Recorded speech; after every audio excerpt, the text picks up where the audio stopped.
So this is going to be a series of videos where we're finally getting out in the field and we're filming hunting with the dogs. You know, we've done the deer dog training blueprint. We've covered all our groundwork, showing you everything you need to know to train your own dog. It's time we started hunting now, and this series is going to be about really capturing the hunt. We've got Luke from Aquatic Rehab helping us do the filming. The game plan was basically meet at the entry to the Kaimai, at the bush entry. I got there, I come down from Auckland and I made it there at about midnight, maybe 1 in the morning, and I set up my hammock. So yeah, we met up in the Kaimai, told him to meet me at the end of the road at 6 o'clock. Right, getting packed up, we're gonna go do this mission, and I got there after 6 and we mucked around till about 7. Paul had forgotten the radios and a few other things, and we were sort of umming and ahhing on what we should do. I'd forgotten my radios, I'd forgotten my tracking collar that I wanted to use to be able to give Luke so I could track him and see where he was when we split up when we were hunting. Head back into the mountain, grab a coffee and some sushi and the radios and the collar, and I think it was like almost lunchtime by the time we got back and actually started walking in. Probably started walking into the bush, I'm guessing at around midday.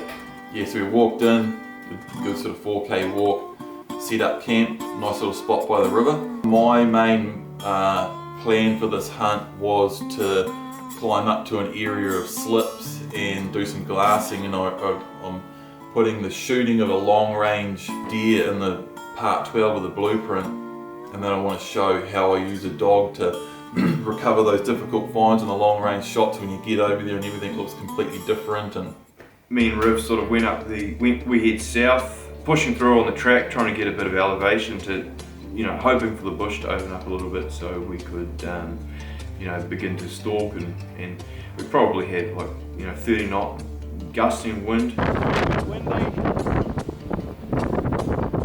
The main problem this evening was, man, it was just really windy. It was blowing like easy, gusting 50 kilometers an hour, and it was really, really cold, and the wind was just blowing really hard on the slips that I was glassing. Riv, he took me up a game trail. He was just dead keen on getting up there, and once we got up there, it was just so thick and messy that I couldn't follow him. Flagged it. Took us probably an hour to get out. I knew it was basically a waste of time from a couple of different reasons, because one was no deer in its right mind was going to be out up there, because it was just the little slips I was looking at were just getting hammered by the wind, really cold, and even if something did come out, I was looking at a 50 kilometer an hour crosswind with about a 400 meter shot, so I couldn't, it was just a waste of time.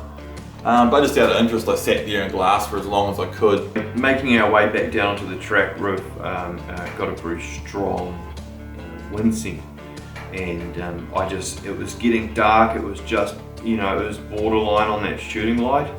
You know, the wind was cutting in on different angles, and he was getting strong wind and nothing, and he was locking up and then going forward, and I looked to my right and there was actually a deer in between us. Is about 5 yards to my right, and it was just too dark, and it blew down into a bit of a gut. Quite well could have been a successful little hunt if we had good light and could have you know, been a bit more careful. Within about 15-20 minutes I was actually shaking, and I was trying to glass and the binos were shaking and everything, so he packed up, headed on out of there. It was almost dark by then, but it's always really difficult following your exact same path back. It's quite hard to stay on it. You can do it with the track on the GPS, but it's quite tedious looking down at the GPS and torching your way back and finding it.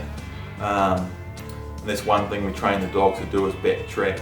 Just put your dog in front and follow your dog, and they'll go the exact same way back, and Prentice nailed that. So it was pretty cool. Oh well, I'll get some water and put the jug on. Sounds good. I took off back to camp and sort of reevaluated our situation. This year cooked up some dehighs and made a plan for the next day.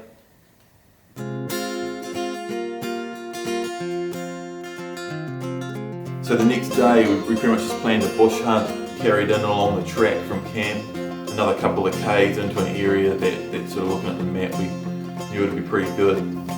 G'day crew, well, it's the morning of day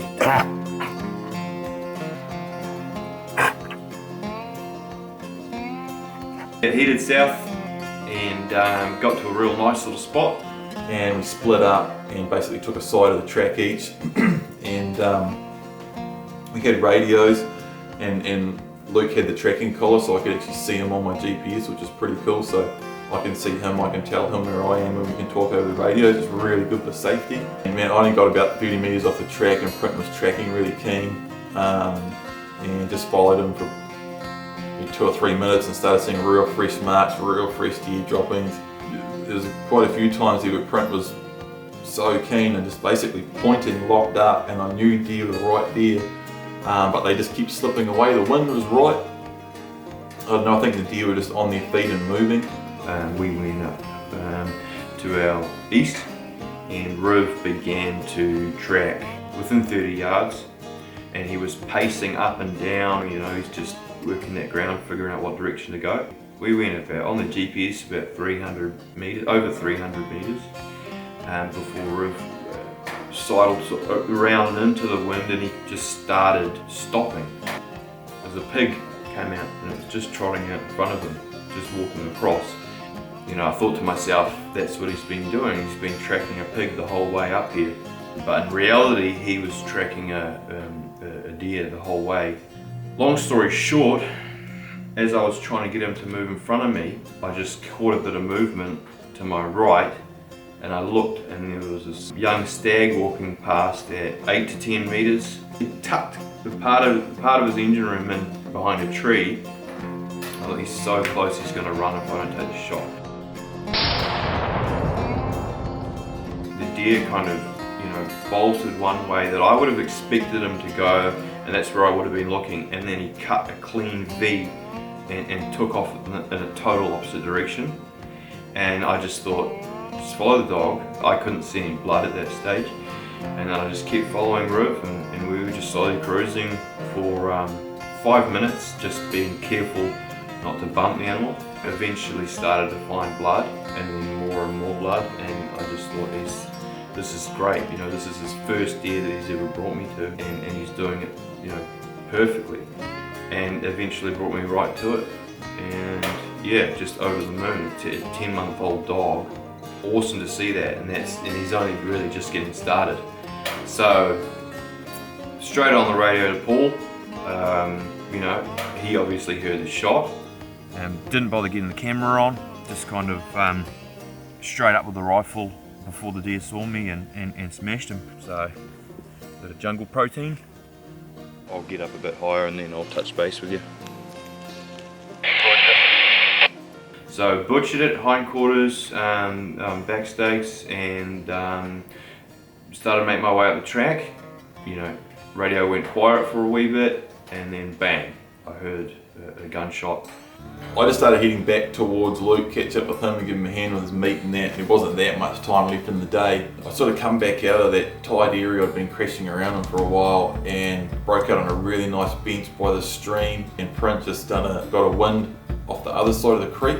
Classic indication of it. He had the direct wind from an animal that was less than 100 metres away, so I just had that indication from a dog that there is a deer, like right there, and I looked across the creek, beautiful big open bench. So it was on, and we only went 20 metres or so, and Print basically locked up, and I looked up, and they were definitely a little bit bigger than what I'm used to seeing in the Kaimais. Set of antlers waving around behind a bit of windfall. It was quite a tense sort of situation because I didn't have the clear shot. I was kind of snapped out right in the open. When I saw the deer, I was standing in a really open area. It was calm in there, so I didn't want to make any movement to get seen or make any sound because it could have, you know, all fallen apart really easily. Also the wind had just been drifting backwards and forth, and I knew that could change any second. So I was really just concentrating on getting a shot. Yeah, pretty much just had one opportunity as he stepped through a small gap, and just before he turned away, just had the shot there and just took it, and he dropped on the spot.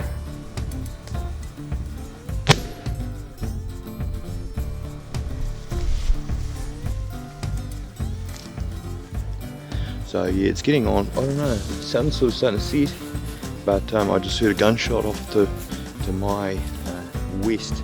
Copy. Is that you?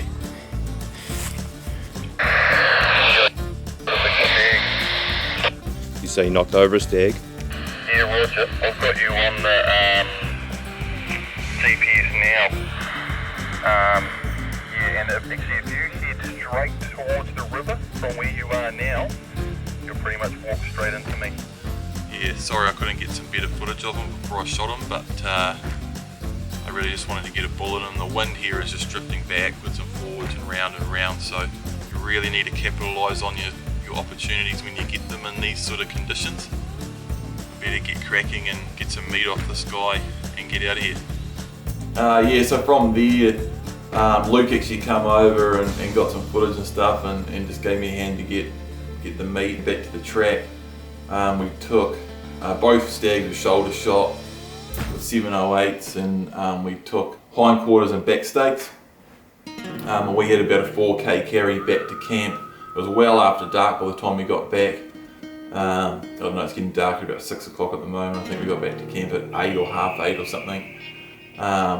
Just had a chill night in camp, yarning it up, and put a little bit of sleep in the morning and a couple of coffees and just cruised and took our time butchering all the meat up, boned all the meat out, packed up camp, wandered out. So it was a pretty cool way to kick things off, and it was pretty epic, you know, with Luke having followed the blueprint, and you know, he's trained that dog himself, and it was a real good find, good 300 metre find for Luke. So it's really cool to see the blueprint working like that and see it firsthand. Yes, it's just awesome being able to use the dog to target that resource that we have in New Zealand on public land. Real sort of subsistence hunting with that meat, taking it back and doing all sorts with it.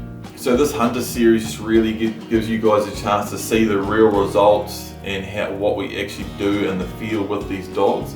It's all very well for us to go out there and film videos like this and show you how well these dogs work and show you how effective it is, and you know, it's all very cool. But I really want to lay that foundation and have that resource there of something like the blueprint, so people can see videos like this, and if they want to do it themselves, they can just jump straight over there, follow the blueprint, and actually done like exactly what Luke's done, you know. And print is the result from the blueprint, and river is too. So, yep, all good. We'll see you in the next episode. Cheers.